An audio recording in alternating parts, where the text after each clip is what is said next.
හෙල්ලෝ යාළුවනේ ඉතින් කොහොමද ඔයාලට ඉරිස් එකේ දෙවෙනි වීඩියෝත් එක්ක. ඉතින් අපි පළවෙනි වීඩියෝ එක කතා කරා. මොනවද මේ HTML කියන්නේ කියලා. ටැග්ස් කොහොමද භාවිත කරන්නේ කියලා කතා කරා. හරි. අපි අද කතා කරමු කොහොමද අපි පැරග්‍රාෆ් එකක් ටයිප් කරගන්නේ සහ ලින්ක් එකක් ඇඩ් කරගෙන පික්චර් එකක් ඇඩ් කරගන්නේ කියලා. හරි. දැන් අපි මෙතනින් තමයි අපි පළවෙනි වීඩියෝ එක නතර කරේ. මනු ටෙක් SL කියලා මෙන්න මේ විදිහට ඔයාලට ටොපික් එකක් මෙන්න මේ විදිහට ටයිප් කරගන්න කියලා දුන්නා. ඉතින් H1 කියලා තමයි අපි බොඩි ටැග් එක යටතේ H1 කියලා තමයි මෙන්න මේක ටයිප් කරගත්තේ. ඉතින් ඔයාලට මම ඒකට මනු ටෙක් SL කියලා දැන් ඔයාලගේ මොනවා හරි ටයිප් කරගන්නවා කියමුකෝ. ඒකට ඔයාලට වැලියු එකක් දෙන්න පුළුවන්. මම ඒක ඔයාලට මෙන්න මේ විදිහට පෙන්නන්නම්. මම මෙතන H1, H2, H3, H4 කියලා ටයිප් කරගෙන දෙන එකම මනු ටෙක් SL කියන එක. ඉතින් මම මෙතනින් ඔයාලට රිෆ්‍රෙෂ් කරලා පෙන්නනවා. ඔයාලට පේනවා H1 එක ලොකුවට පේනවා. H2 එක පොඩි ටිකක් H3, H4 මෙන්න මේ විදිහට පොඩ මේක පොඩි වෙලා තියෙනවා. ඉතින් ඔයාලට කැමති වැලියු එකක් මේකට දෙන්න පුළුවන්. මම H1 එක තියාගෙන අනිත් ඔක්කොම ටික කට් කරනවා. හරි. දැන් අපි බලමු පැරග්‍රාෆ් එකක් කොහොමද අපි ටයිප් කරගන්නේ කියලා. ඉතින් මම P කියලා ටැග් එකක් ඕපන් කරගෙන මගේ මනු ටෙක් SL එකේ ඩිස්ක්‍රිප්ෂන් එක මෙන්න මේ විදිහට කොපි කරගන්නවා. මම මෙතන ඒක පේස්ට් කරගන්නවා. ඔයාලා අනිවාර්යෙන් උඩුකම ඇතුලේ තමයි ඔයාලගේ මොනවා හරි පැරග්‍රාෆ් එක මෙන්න මේ විදිහට ටයිප් කරගන්න ඕනේ. උඩුකම ඇතුලේ. හරි. ඊට පස්සේ මම මේ P ටැග් එක ක්ලෝස් කරනවා. හරි. දැන් අපි සේව් කරලා වෙබ්සයිට් එක රිෆ්‍රෙෂ් කරලා බලමු. ඔයාලට පේනවා මම ටයිප් කර මගේ ඩිස්ක්‍රිප්ෂන් එක මෙන්න මේ විදිහට පේනවා.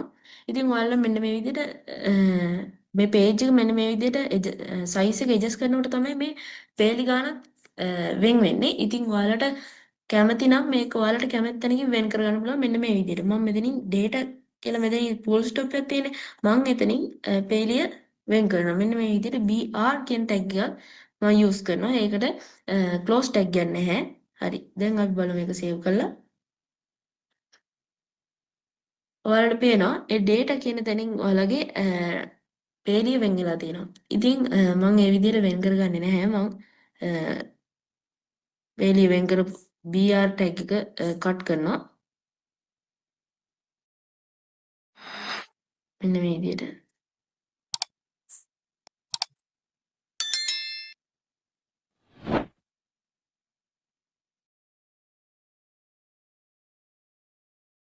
හරි. මෙන්න මේ විදිහට BR tag එක කට් කරලා. දැන් අපි බලමු කොහොමද මේකට link එකක් ඇඩ් කරගන්නේ කියලා. link එකක් ඇඩ් කරගන්න නම් ඔයාලා A කියලා tag එකක් ඕපන් කරගන්න ඕනේ. A කියන tag එක ඕපන් කරගෙන මෙන්න මේ විදිහට HREF කියලා ටයිප් කරලා සමාන ලකුණ මෙන්න මේ විදිහට ටයිප් කරගන්න ඕනේ. ඉතින් මේ HREF කියන අදහස් කරන්නේ ඔයාලා මේක link එක දැම්මට පස්සේ ඒක refer කරන. ඒ කියන්නේ ඒක user link එක ටච් කරාම කොතැනද යන්න ඕනේ කියන එක තමයි මෙන්න මේ විදිහට HREF කියලා ටයිප් කරලා අපි බලන්නේ. හරි. මම මගේ වීඩියෝ එක link එකක් ගන්නවා මෙන්න මේ විදිහට.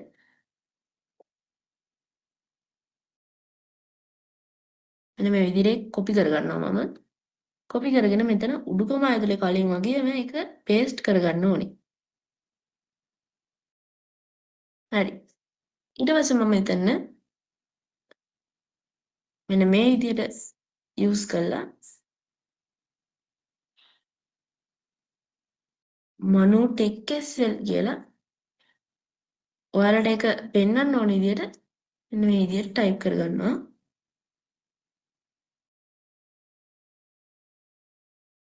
ඊට පස්සේ මම සේව් කරනවා මෙන්න මේ විදිහට. ඔයාලට පේනවා මම මෙන්න මේ ලින්ක් එක මෙන්න මෙතනින් පෙන්නනවා.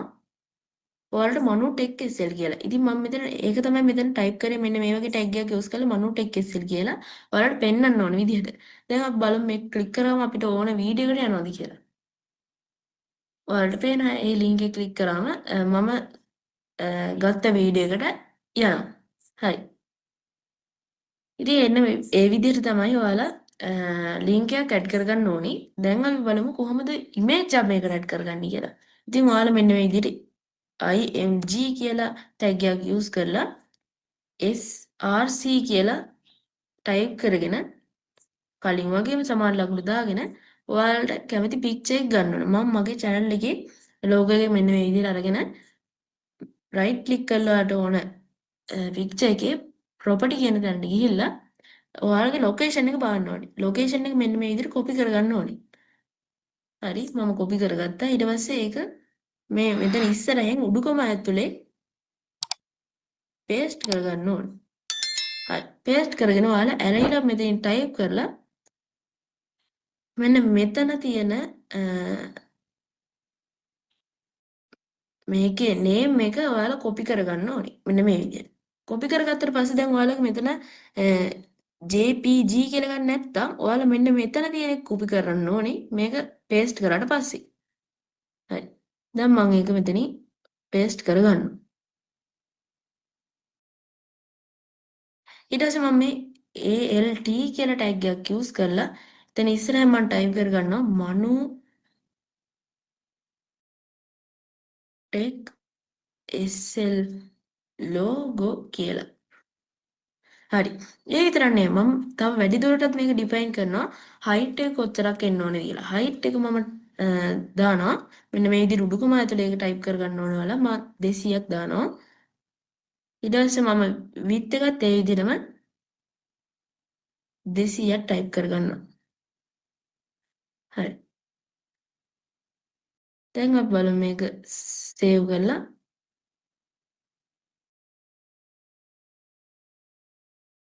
ඔයාලට මෙතන වැරද්දක් වෙන්නනවා මේ picture එකේ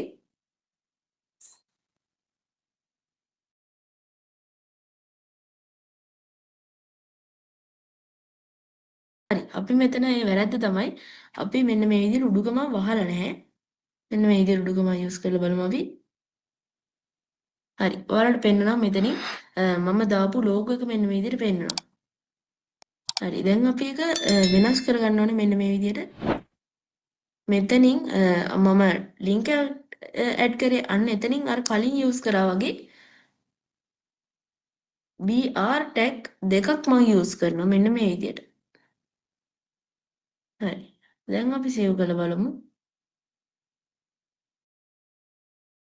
ඔයාලට පේනවා මගේ පික්චර් එකත් එක්ක මෙතනින් අපි අර මනෝටික් SL කියලා අර ලින්ක් එකක් ඇඩ් කරේ එතනින් මම පේලි දෙකක් මෙන්න මේ විදිහට අර BR tag දෙකක් යූස් කරපු නිසා තමයි මෙන්න මේ විදිහට පල්ලෙහාට ආවේ නැත්නම් අර මෙතන උඩනේ තිබ්බේ එන්නේ අන්න ඒ විදිහට ඔයාලට පුළුවන් BR tag යූස් කරන්න මම තව tag එකක් යූස් කරනවා මෙන්න මේ විදිහට සේව් කරලා බලමු අපි ඔයාලට පේනවා මෙතනින් තව චුට්ටක් මේක මෙතන තියෙන ස්පේස් එක වැඩි වුණා හරි ඉතින් මේ වීඩියෝ එකෙන් ඔයාලට මේ ටික මම කියලා දෙන්න බලාපොරොත්තු වෙනවා. ඒ වගේම මේකේ තව වීඩියෝස් ගොඩක් එන්න තියෙනවා. ඒ කියන්නේ මම HTML වීඩියෝ සීරීස් එකක්ම තියෙනවා. ඉතින් මේක දෙවෙනි වීඩියෝ එක. තව ගොඩක් වීඩියෝස් තියෙනවා. ඉතින් මම ඔයාලට අද කියලා දුන්නා කොහොමද පැරග්‍රාෆ් එකක් ටයිප් කරගන්නේ කොහොමද ලින්ක් එකකින් ඔයාලට වීඩියෝ එකකට යන්නේ ඒ වගේම පික්චර් එකක් ඇඩ් කරන්නේ කොහොමද කියලා ඔයාලට කියලා දුන්නා. ඉතින් මේ ලයික් ඔයාලට මේ වීඩියෝ එක ඔයාලට වැදගත් වුණා නම් පහළ තියෙන ලයික් බටන් එක ප්‍රස් කරන්න. ඒ වගේම ඔයාලගේ අදහසත් කමෙන්ට් කරන්න අමතක කරන්න එපා. ඒ වගේම ඊගාවට ඔයාලට HTML වීඩියෝ බලා ගන්න ඕන නම් පහළ තියෙන subscribe බටන් එකත් ක්ලික් කරන්න අමතක කරන්න එපා. එහෙනම් මේ වගේ තවත් වැදගත් වීඩියෝ එකකින් අපි හම්බෙමු.